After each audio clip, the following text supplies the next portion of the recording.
ஏழு ஜென்ம பாவம் தீரும் இறைவா உனை எண்ண தேவாரம் பாட அந்த ஞானம் வருமே மனம் கொள்ள.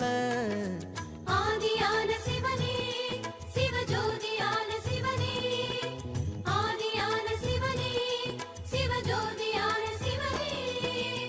ஏழு ஜென்ம பாவம் தீரும் இறைவா உனை எண்ண தேவாரம் பாட அந்த ஞானம் வருமே மனம் கொள்ள. தாழும் நிலை வாராமல் காப்பவன் நீதானே, வாழும் வழி சொல்பவனே வள்ளல் பெருமானே, அண்ணாமலையானே அன்பின் பொருள் நீயே, அருணாச்சல சிவனே ஆற்றல் வடிவோனே, சக்தியின் கலையாய் பக்தியின் நிலையாய் தோன்றும் சுடரோனே. உன்னா